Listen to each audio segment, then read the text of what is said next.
The purpose of humanity, your mission, should you continue to choose to accept it.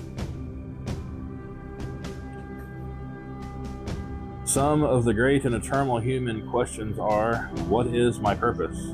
Why am I here? What am I to do with this life?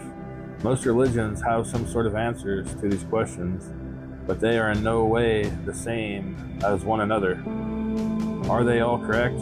This seems unlikely. Although they all may have a shred of truth, no thinking or right-minded person would really wish to settle for anything less than the best truth in these regards. We will demonstrate how the Muslim way has the best answers to these and many other questions. Most people reading this will have been brought up on a culture in which Christianity was, if not the established religion, an overriding cultural influence and determiner of religious norms. It is therefore valuable to look critically at this established and conventional paradigm in order to go beyond it. Here, we will be most interested in the various views of mankind. Once the patterns are clear and the truth can be grasped, the right choice can be made. As opposed to Zoroastrianism, which was conceived of and institutionalized by the Prophet around 3,700 years ago, Christianity went on for several centuries without any fixed idea of what its basic teachings were. It lacked an established doctrine. It was the job of men called the Church Fathers to erect the doctrinal edifice. Chief among these men was the former Manichaean Augustine of Hippo, 354 through 430. In the end, he supported and created a system of dogmas which defined the Christian Church. These teachings are: 1. The Trinity. 2. Free will of God and man. 3. Original sin. 4. Grace. The doctrine of the Trinity, the God is simultaneously 1 and 3, was established by the Council of Nicaea in 325. Well before Augustine was born, Augustine was accepted and embellished this illogical doctrine with 3 clever dogmas which put humanity in a no-win bind to spiritual domination of the Church. The Church attempted to establish a monopoly on sacrality and salvation. But first, it had to convince the people that they were worthless, damnable sinners.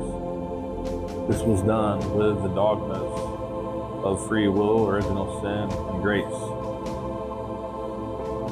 These work together as a package which says man's purpose in being created was to love and obey God. Although this purpose is never made clear to man, he is only commanded not to eat the 2 fruits in the garden. Blind obedience is expected. Obedience is love. Man is endowed with free will. This was supposedly given to man so that God would know whether man was truly being obedient or not. Other of God's creations lacking free will could merely be programmed to be obedient, but man used free will to disobey God's obscure desires. This disobedience is man's own fault, and that one choice condemns all mankind to damnation as filthy sinners. There is only one way to be saved from a situation, and that is by the grace and free gift of God.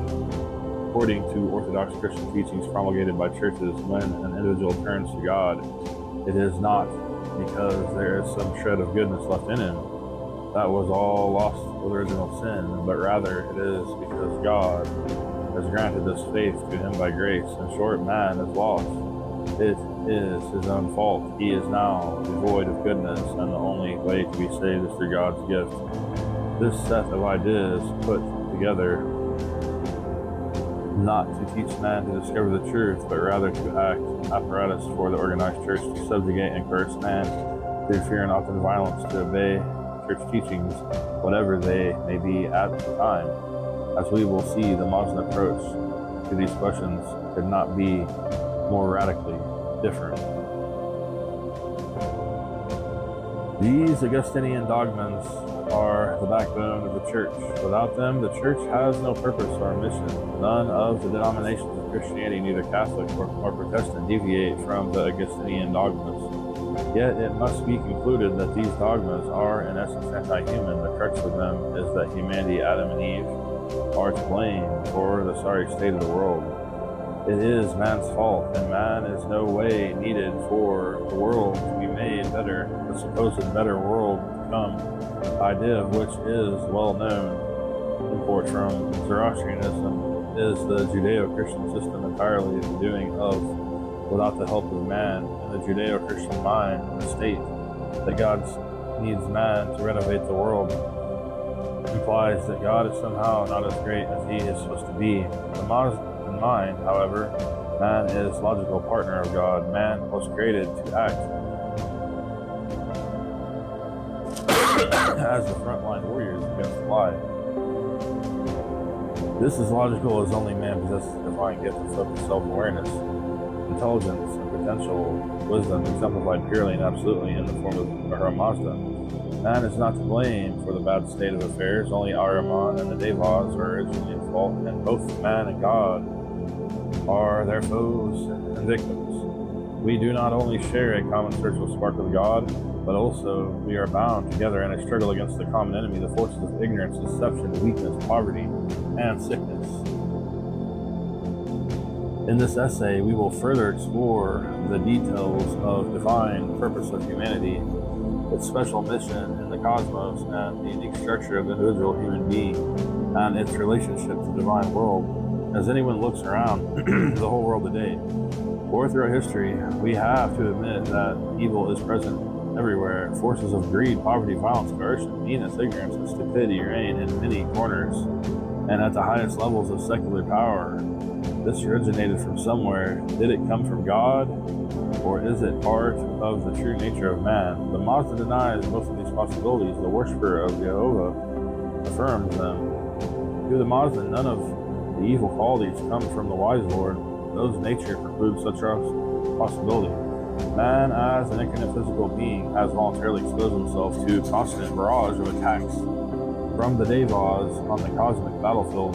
His weapon, his choice, his mission is to win the battle by defeating the Devic forces with good thoughts, good words, and good deeds. Evil does not come from man, it comes from the environment of the mixed world of getting and the choices an individual makes in this world.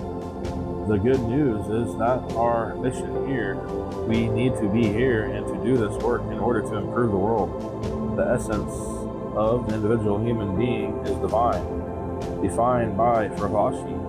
However, the person is most often ignorant of this reality. This ignorance breeds bad choices, and by learning their true natures, individuals can begin to make better choices and thus fight more effectively in the cause of the wise Lord. By remembering who they truly are, the individuals begin to fulfill their mission. The nature of the individual human being is to be free, conscious, beautiful, and destined for the perfection and immortality. The individual is shaped and recreated on a moment-by-moment basis, based on thoughts, words, and deeds. As long succession of bad choices leads one in the direction the Devas individual can end up being a monster. His freedom was misspent. A life dedicated to good choices leads toward the realm of Yazatas until individuals themselves enter the realm of those worthy of worship who are honored on the 19th day of the month, the Fravashis of the Holy Ones. This human destiny is assured because of the fact that the individual was originally created by the wise Lord's wisdom as a conscious and immortal being, and that Lord Wisdom will redeem all good creations by restoring them to their original state of being at the end of this logical and natural consequence of their origin. Because humans entered the fray on a voluntary basis as an original virtuous choice, this destiny is assured. A return to the myth of the Garden of Eden and the monster myth of the origin of humanity tells a profound story. If we see as the children of the divinity, we can contrast the way these children are treated and brought up by two different kinds of gods. In the book of Genesis, we read how Jehovah created humans out of clay and breathed life into them and then placed them in the garden where all was to be provided for them, without working or doing anything other than maintain their obedience to Jehovah.